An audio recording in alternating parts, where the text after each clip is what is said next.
Tejo wiped the grease from his hands and stepped back to admire his work. The old cargo loader hummed to life, its mechanical arms moving smoothly for the first time in weeks. He smiled. Another repair finished. Another day of making himself useful on Station Theta 9.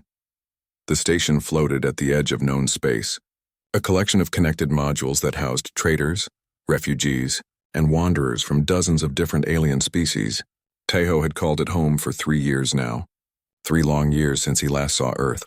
3 years since the hegemony declared humans too dangerous to exist freely in the galaxy. He remembered that day clearly. The hegemony broadcast had called humans deathworlders and violent primitives. They said Earth needed to be quarantined for the safety of all civilized species. Within hours, massive warships surrounded his home planet. Energy barriers went up. No one could leave. No one could enter. Tejo had been lucky. He was already in space working on a distant mining station when it happened. When the hegemony started hunting down humans across the galaxy, he ran. He found Theta 9 and begged for sanctuary. Commander Vrix, the station's insectoid leader, had looked at him with compound eyes that revealed nothing. Then Vrix said one word: stay. That was 3 years ago. Now Tejo was part of the station. He fixed things that broke. He helped in the cargo bay. He learned alien languages and made friends with species he had only seen in books before. The other residents stopped seeing him as human. They just saw him as Tejo. Good work, a voice rumbled behind him. Tejo turned to see Gorath, the station's security chief. The massive reptilian stood over 7 feet tall, with scales that looked like armor and claws that could tear through steel. But his eyes were kind. Thanks, Gorath. This old machine should run for another year now, Tejo said. You always fix what others give up on, Gorath replied. That's why we keep you around, Tejo laughed. But the laughter died when the station's alarm suddenly screamed through the corridors. Red lights flashed. The sound meant only one thing: danger. Both of them ran toward the command center. Other residents emerged from their quarters, confusion on their various faces. Tejo's heart pounded. Station Theta 9 rarely had emergencies. They were too far from major trade routes for pirates. Too small to matter to most governments. The command center doors slid open. Commander Vrix stood at the main console, his forearms moving rapidly across the controls. On the massive view screen, a ship appeared. Not just any ship. A hegemony warship, sleek and deadly, with weapons that could destroy the station in seconds. They found me, Tejo whispered. Vrix's antennae twitched. The commander's translator device crackled to life. Yes, they are hailing us now. The view screen changed. A hegemony officer appeared, his face pale blue and hairless, his eyes cold. Station Theta 9, this is the warship Dominion's Fist. You are harboring a human. Surrender the creature immediately or face destruction. Creature. The word stung. Tejo stepped forward. Commander, I'll go. I won't let them destroy the station because of me. Vrix raised one clawed hand, silencing him. The commander faced the view screen. The individual you seek is a resident of this station. We do not surrender our residents to foreign powers. The hegemony officer's expression hardened. That human is a threat to galactic peace. The Hegemony Council has declared all humans must be contained. You have 24 hours to comply or we will take action. The screen went black. Silence filled the command center. Tejo felt sick. These people had given him sanctuary, and now he brought death to their door. I'm sorry, he said quietly. I'll take a shuttle and leave. Maybe they'll follow me and leave you alone. No, Vrix said firmly. But they'll destroy the station. Perhaps. Vrix turned to face him fully. But you are one of us now. We do not abandon our own. Before Tejo could respond, Gorath's communicator beeped. The security chief listened, then looked up. Commander, Nella is calling an emergency gathering in the cantina. All residents. Vrix's antennae twitched again, a gesture Tejo had learned meant the commander was thinking. Very well. We go. The cantina was the heart of Station Theta 9. It was where everyone gathered to eat, drink, and share stories. Nella, a four-armed merchant from the Quilari species, owned the place. She served food and drinks from 100 different worlds. Her cantina had no doors. Everyone was always welcome. Now the cantina was packed. Tejo saw faces from dozens of species. Merchants who sold exotic goods, mechanics like himself, families who had fled wars on their home planets. All of them were here looking worried. Nella stood on a table, her forearms raised for silence. You all know why we're here, she said. her voice carrying through the room. The hegemony wants Taiho. They give us 1 day to hand him over or they attack. Murmurs rippled through the crowd. Taiho wanted to disappear. He felt everyone's eyes on him. I propose we vote, Nella continued. Do we surrender one of our own to bullies? Or do we stand together? A small alien near the back, barely 3 feet tall with purple fur, spoke up. Taiho fixed my family's life support system last month. He didn't ask for payment. He just did it because my daughter was sick. The alien's voice grew stronger. I vote we protect him. Another voice joined in. Taiho taught me human music. Beautiful songs from his world. I vote we keep him safe. More voices rose. He helped me learn station systems when I arrived. He always has time to talk, even when he's busy. He makes everyone laugh in the cargo bay. One by one, every resident of Station Theta 9 spoke. Some shared stories of Taiho's kindness. Others talked about his hard work. A few simply said he was their friend. Not one single voice voted to surrender him. Taiho's eyes burned with tears. He had spent 3 years feeling like a refugee, like someone who didn't belong anywhere. But these aliens, these strange and wonderful people from across the galaxy, they called him one of their own. Nella jumped down from the table and approached Vrix. Commander, the vote is clear. We protect Taiho. Vrix nodded slowly. Then we prepare. Kareth, ready all defenses. Everyone else, secure your quarters and gather emergency supplies. We have 1 day before the hegemony returns. As the crowd dispersed to prepare, Taiho stood frozen. Vrix approached him, placing a clawed hand on his shoulder.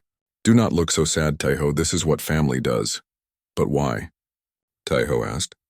Why risk everything for one human? Vrix's compound eyes seemed to soften.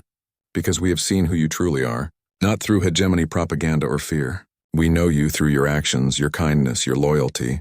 If all humans are like you, then the hegemony is wrong. And if they are wrong about this, what else do they lie about? That night, Taiho couldn't sleep. He walked through the station corridors, watching people prepare. Gorath and his security team checked weapons and shields. Engineers reinforced weak points in the hull. Families packed emergency bags just in case. All of this for him. One human. He thought about Earth, trapped behind the hegemony's blockade. Billions of humans, isolated and alone. Did they know that somewhere in the galaxy, aliens were willing to fight for one of their kind?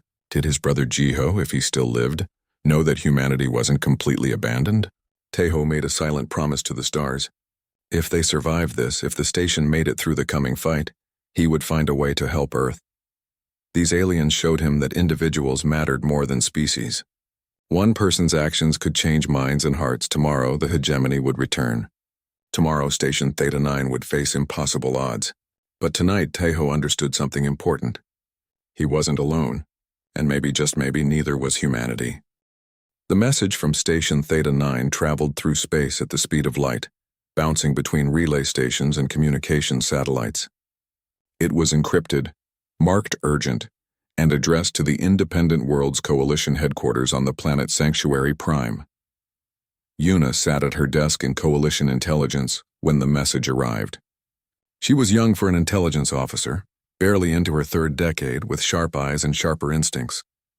Her job was to monitor threats across Coalition space, looking for patterns others might miss.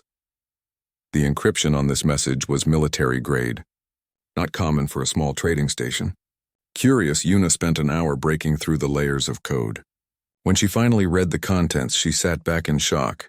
Station Theta 9 was under attack by the hegemony, not because of smuggling or piracy, because they refused to surrender a human resident. The message included sensor logs, communication records, and video footage of the battle. Yuna watched it all, her expression growing more serious with each file. She had heard about Earth's quarantine, of course. The hegemony had declared humans dangerous 3 years ago. Most coalition members had stayed quiet, not wanting to provoke the powerful hegemony over one small planet. But this was different. This was the hegemony attacking a sovereign station, threatening civilians, all to capture one individual who had committed no crime. Yuna gathered all the data and requested an emergency meeting with the Coalition Council. Getting such a meeting was difficult. The council represented over 50 different worlds and species. They were always busy with trade disputes, border conflicts, and political negotiations. But Yuna invoked her right as an intelligence officer to present urgent security matters. The council chamber was a massive circular room with seats arranged in concentric rings. Representatives from each member world sat in designated areas.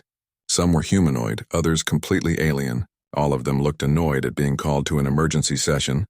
Counselor Daxos, an elderly being from a species that looked like walking trees, served as the current chairman. His voice was deep and slow, like wind through branches. Intelligence Officer Yuna, you have called us here with claims of an urgent security matter. Speak. Yuna stood in the center of the chamber, feeling very small. Counselors, I bring evidence of hegemony aggression against a coalition-aligned station.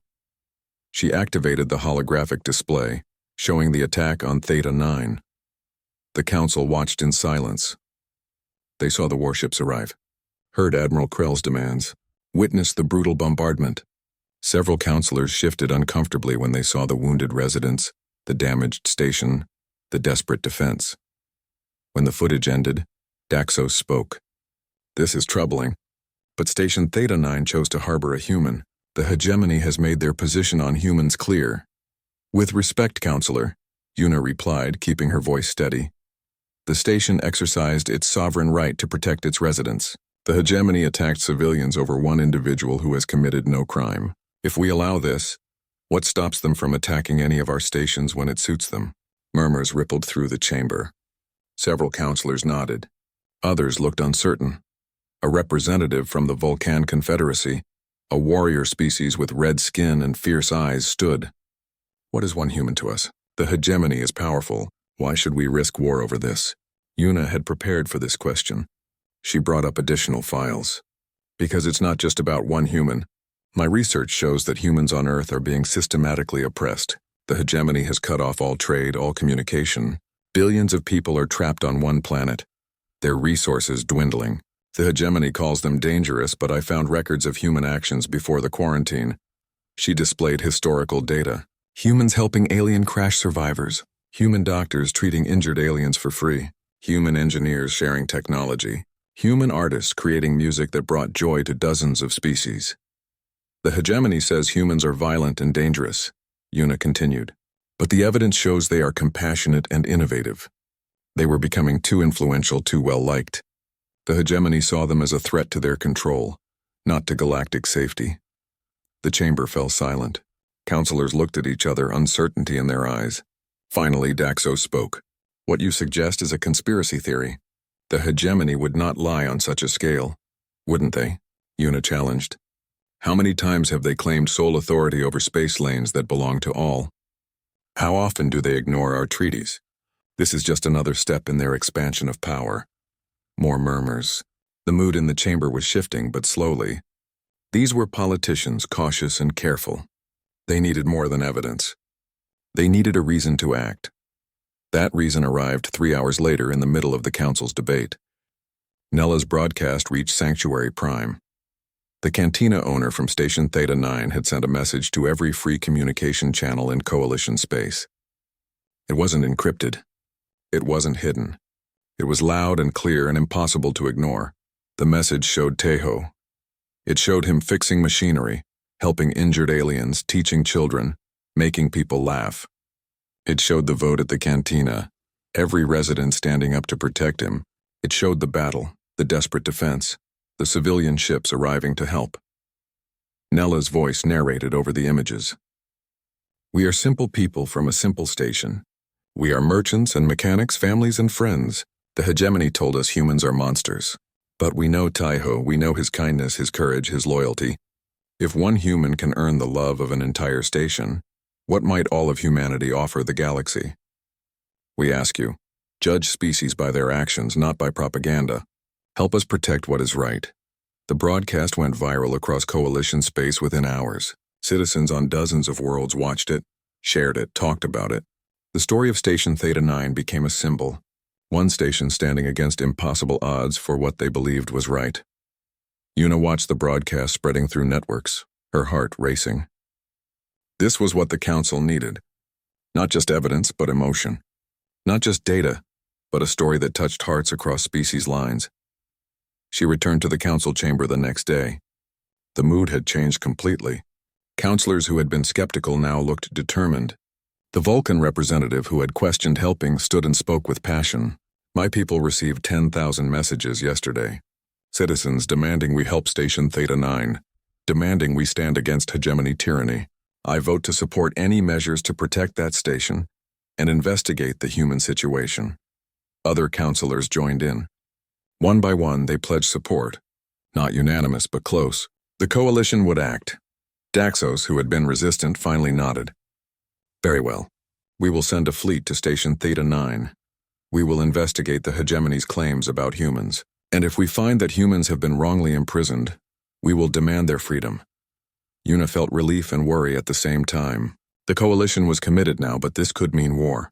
The hegemony would not take this challenge lightly. Meanwhile, on Station Theta 9, Taiho didn't know about the council's decision yet. The station was repairing damage from the battle. Gorath was recovering, though he would carry scars. The civilian ships that had come to help were still in orbit, forming a protective barrier. Taiho worked alongside others, fixing what the hegemony had broken. During a break, he sat with Vrix in the command center, looking at the stars through the viewport. "Commander, can I ask you something?" Taiho said quietly. Vrix's antennae turned toward him. "Of course. You told me you met a human once before the quarantine. What happened?" Vrix was silent for a long moment. Then he began to speak. 50 years ago, I commanded a colony ship. We were transporting my people to a new world when pirates attacked. Our weapons failed. Our shields collapsed. We prepared to die. The insectoid commander's voice grew softer. Then a human ship appeared. Just one ship, small and old. The human captain, I never learned his name, he attacked the pirates. His ship was no match for them, but he bought us time to repair our shields. He drew their fire, took damage meant for us. Did he survive? Taiho asked, barely. When the pirates fled, his ship was dying. We brought him aboard, repaired what we could. He stayed with us for 3 days while we fixed his ship. He shared stories of Earth, taught us human songs, made my people laugh during a dark time. When he left, he refused payment. He said helping others was payment enough. Vrix turned to look at Taiho directly. That human showed me more honor in 3 days than most species show in a lifetime.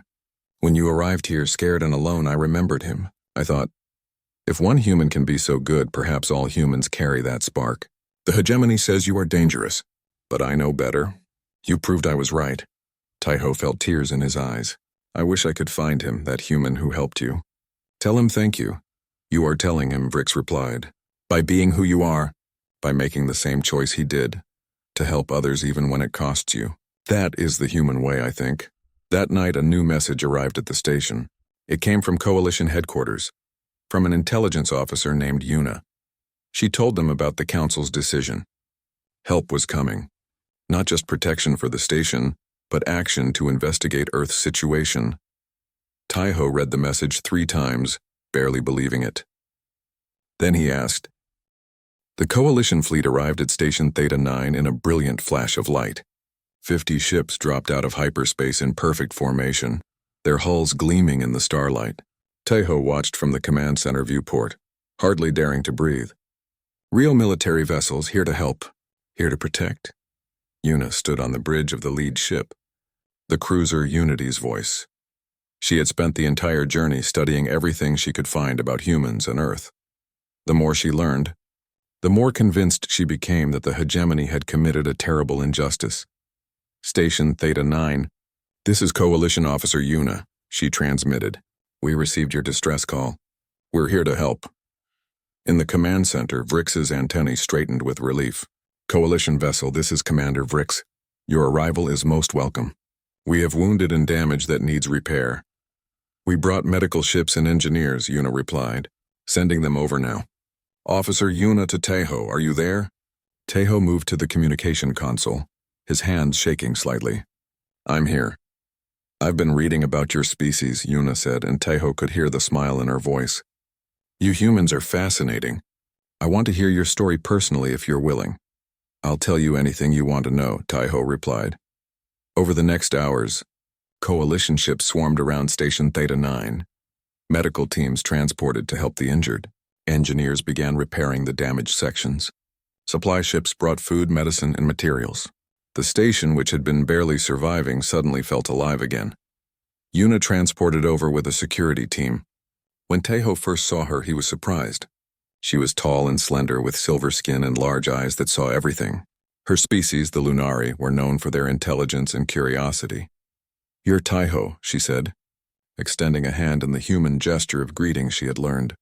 Taeho shook it, surprised and touched. "You studied human customs." "I studied everything I could find about humans," Yuna replied. "Which wasn't much. The hegemony has suppressed most information about your species, but what I did find was incredible. Did you know that before the quarantine, human doctors had developed treatments for 17 different alien diseases, treatments they shared freely?" "I didn't know that," Taeho admitted. "The hegemony made sure no one knew," Yuna said, anger flashing in her eyes. "They couldn't allow humans to be seen as helpful and generous. It would undermine their narrative." She pulled out a data pad and showed Taeho files, evidence she had compiled. Human scientists collaborating with alien researchers. Human artists creating works that brought joy across the galaxy. Human engineers teaching their skills to anyone who wanted to learn. "Your species was becoming influential," Yuna explained. "Not through military power or economic domination, but through genuine kindness and creativity." The hegemony saw this as a threat, so they manufactured the danger narrative and imprisoned your entire planet. Taeho felt anger rising in his chest. Billions of people trapped because they were too good, too helpful. What can we do about it? "First, I need to contact Earth," Yuna said. "The hegemony has blocked all communications, but they're not perfect. I brought specialists who can punch through their jamming. If we can reach the resistance on Earth, we can coordinate." "There's a resistance?" Hope flared in Taeho's heart. "According to our intelligence, yes. They've been fighting quietly for 3 years. We need to let them know they're not alone anymore." The communication specialists worked for hours, trying different frequencies and encryption methods. The hegemony blockade was sophisticated, designed to keep Earth isolated, but the specialists were good at their jobs. Finally, one of them shouted in triumph, "I've got a signal. Someone on Earth is responding." Everyone crowded around the console. Static filled the speakers at first, then slowly cleared. A voice emerged, speaking in Korean, then switching to the common galactic language. "This is Earth Resistance Command." "Who is this?" "If you're hegemony, you can go to hell." Taeho's breath caught. He knew that voice. "Jiho? Jiho, is that you?" Silence then. "Taeho? Little brother?" The voice cracked with emotion. "We thought you were dead. We thought you were gone." Tears streamed down Taeho's face. "I'm alive. I'm safe. Jiho, there are aliens here who want to help. The coalition is here. We're going to get you out." Jiho laughed, a sound mixed with crying. "You have no idea what it means to hear that. We've been alone for so long, fighting just to survive each day. Tell me everything." Taeho told him about Station Theta 9, about the aliens who protected him, about the coalition fleet. As he spoke, others on Earth crowded around their communication equipment. Taeho could hear voices in the background, people crying, cheering, hardly believing what they heard. Yuna took over the communication. "This is Coalition Officer Yuna. We need information about the hegemony blockade. Ship positions, weapon arrays, shield frequencies, anything you have. Sending data now," a new voice said. Female calm professional. "I'm Hana. I've been monitoring the blockade since it went up. Got everything you need." Data began flowing through the connection. Yuna's specialists analyzed it, their expressions growing more serious. The blockade was massive. Over 100 hegemony warships surrounding Earth, with shields and weapons pointed at the planet below. "This is going to be difficult," one of the specialists muttered. But as they studied the data, Hana sent another file. This one made everyone stop and stare. Blueprints, ship designs, construction records. "What is this?" Yuna asked. Jiho's voice came back online. "That's what we've been building. The hegemony thought they could keep us down. They were wrong. We've been preparing." The files showed hidden construction facilities across Earth, underground shipyards, converted factories, thousands of humans working in secret to build a fleet. The ships were crude, built from whatever materials they could find. But there were dozens of them nearly ready to launch. "My stars," Yuna breathed. "You've been building an entire fleet in secret." "We're human," Jiho said simply. "We don't give up. We don't surrender. We fight." Minho's voice joined the conversation. "Coalition officer, I'm Minho, resistance leader. We've been ready for months, just waiting for a chance. If you can engage the blockade, we can break through from inside. But we need coordination." Yuna looked at Taeho, then at Vrix, then at her own people. This was bigger than protecting one station now. This was about freeing an entire species. I need to contact the Coalition Council, she said. This is beyond my authority. But before she could send the message, alarms blared throughout the fleet.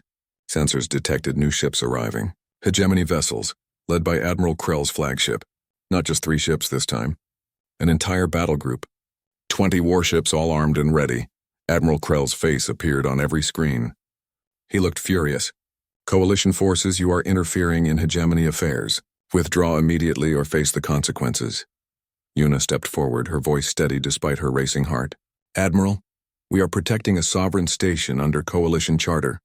You have no authority here. I have all the authority I need, Krell snapped. The human must be surrendered. The quarantine must be maintained. These are not negotiable points. Then we have nothing more to discuss, Yuna replied. We will not surrender Taiho, and we will not stand aside while you oppress an entire species. Krell's expression darkened. You risk war over these animals? We risk war for what's right, Yuna said firmly. And stop calling them animals. I've seen more honor and courage in one human than in your entire fleet. For a moment, Krell said nothing. Then he smiled coldly. So be it. All ships prepare to engage. The hegemony fleet began moving forward. Coalition ships went to battle stations. This was it. The moment that could spark a war across the galaxy. But then something unexpected happened. More ships began arriving. Not hegemony, not coalition. Civilian vessels just like before, but this time there were hundreds of them. Freighters, passenger ships, personal craft, even old colony transports. They came from dozens of different worlds, all responding to Nella's broadcast. A voice crackled over the open channels. This is Captain Barracks of the merchant vessel Distant Hope. We stand with Station Theta 9. We stand with humanity. More voices joined. Transport Freedom's wing standing by. Medical ship Gentle Hand ready to assist. Cargo hauler Big Journey here to help. The space around Station Theta 9 filled with ships. Hundreds of them. Thousands of civilians willing to stand between the hegemony and what they believed was right. Admiral Krell stared at the gathering fleet. His 20 warships were powerful, but could he really fire on civilians? Could he commit a massacre that the entire galaxy would witness? On Earth, Jiho watched through the data link. Taiho, can you see this? Can you see what's happening? I see it, Taiho whispered, tears in his eyes. All these people coming to help. Then let's not waste this chance, Minho said firmly. Coalition Officer Yuna, if you can engage the blockade at Earth, we can launch our ships. Together, maybe we can break through. Yuna made her decision. She had come to investigate. She had found proof of hegemony lies, and now she saw thousands of civilians willing to risk everything for the truth. This was what the Coalition was supposed to stand for. All ships set course for Earth, she ordered. We're going to free humanity. Gorath, recovered enough to stand, growled his approval. Finally, The combined fleet dropped out of hyperspace at the edge of Earth's solar system. Taiho stared at the view screen, his heart aching. There it was. The blue and green planet he called home.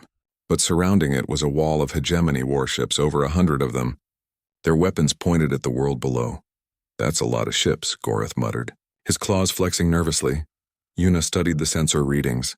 More than we expected. The hegemony has reinforced the blockade. She looked at Taiho. Are you ready for this? Taiho nodded, though fear twisted in his stomach.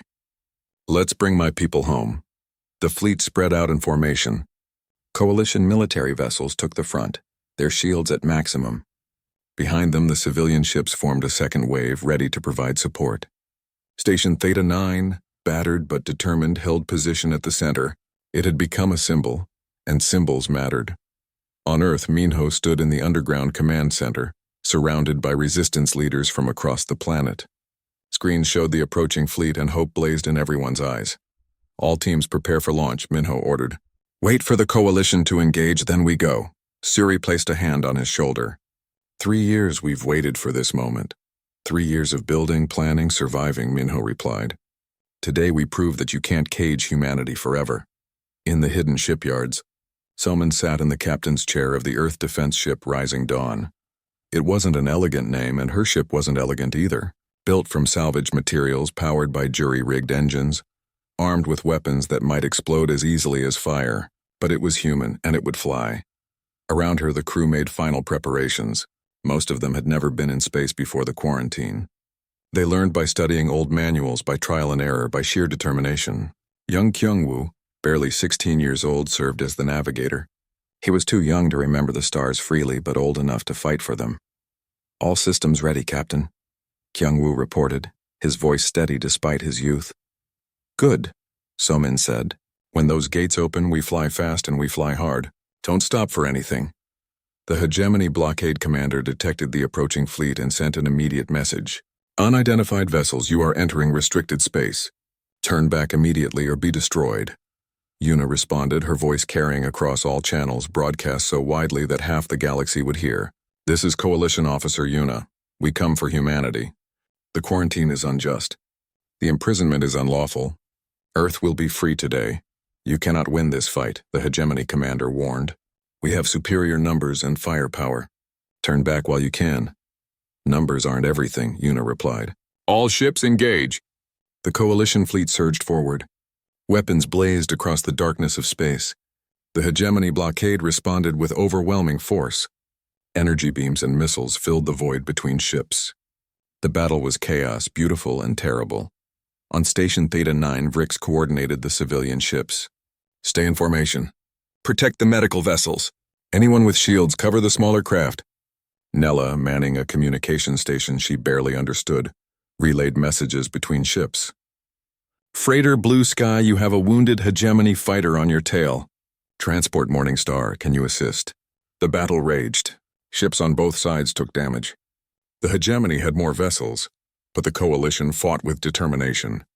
And the civilian ships, those hundreds of volunteers, they didn't fight. They formed a protective wall, their presence a reminder of why this battle mattered. Taiho watched from Unity's voice, feeling useless. Then Hana's voice crackled through from Earth. "Taiho! We're detecting a gap in the blockade.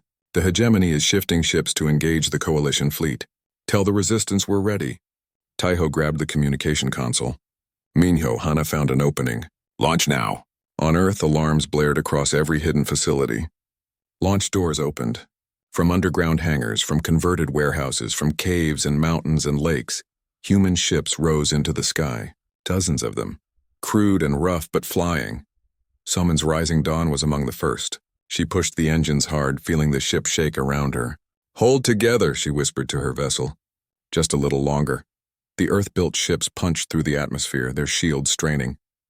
Hegemony blockade ships detected them and began turning, but they were caught between two forces.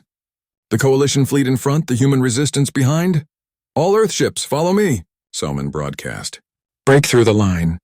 Get to the coalition fleet." The Rising Dawn led the charge.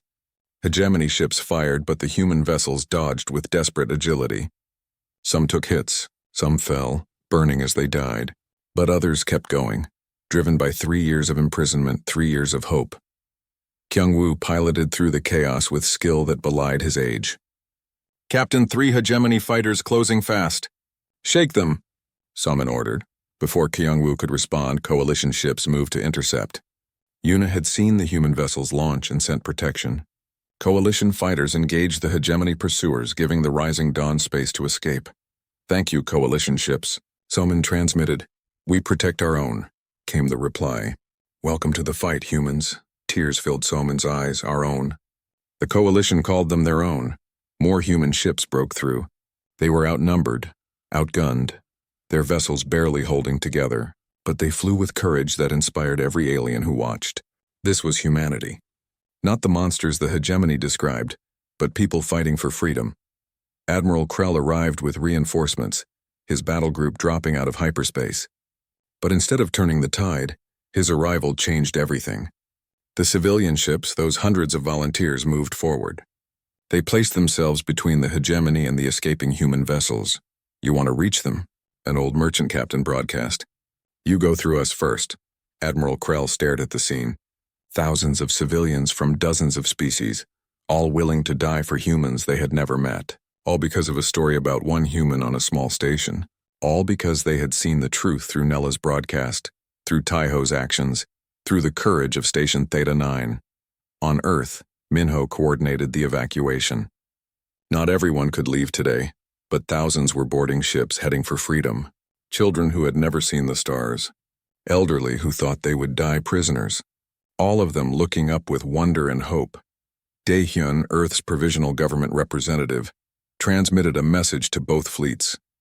To the coalition, we offer our deepest gratitude. To the hegemony, we say this: you tried to break us, but we are human. We don't break. We bend, we adapt, we survive, and we come back stronger. The battle reached its peak. Ships burning, people dying, the void filled with destruction. Then Admiral Krell made a decision. He could continue the fight. He could destroy the coalition fleet, kill the civilians, massacre the escaping humans. But the entire galaxy was watching. Every transmission, every image broadcast across 1,000 worlds. The hegemony could win this battle, but they would lose everything else. They would be revealed as monsters who killed innocents, who imprisoned a species for being too good, too kind, too influential. All hegemony ships. Cease fire, Krell ordered, his voice bitter. The shooting stopped. Silence fell across the battlefield, broken only by the crackling of damaged systems and the cries of the wounded. Yuna couldn't believe it. They're withdrawing? The hegemony blockade began pulling back, ships retreating to higher orbits. The way to Earth stood open. All coalition ships begin rescue operations, Yuna ordered. Help the wounded, ours and theirs. Medical vessels move in. The rising dawn reached the coalition fleet, and Soman docked with Unity's voice. When the airlock opened, she stumbled out, exhausted, and found herself face to face with Taiho. You did it, Taiho said, hardly believing. You all did it. We did it together, Soman replied. She looked around at the aliens working to help human survivors, at the species who had fought for people they never met. I never thought I'd see aliens helping us. They're not just aliens anymore, Taiho said. They're allies, friends, family. Over the next hours, more human ships arrived. The coalition fleet opened their docking bays, taking in as many refugees as possible. The civilian volunteers did the same. Earth's population, trapped for 3 years, began spreading across friendly space. Jiho arrived on one of the last ships. When he saw Taiho, both brothers ran to each other, embracing and crying. No words needed. Just the joy of reunion after 3 years of separation. Minho came too, along with Suri and Hana. They met with Yuna and the coalition leaders, beginning to plan humanity's future. Not as prisoners, but as free people finding their place in the galaxy. Fricks approached Taiho later after the chaos had settled. You kept your promise. You came back for your people. We came back, Taiho corrected. All of us. Humans and aliens together.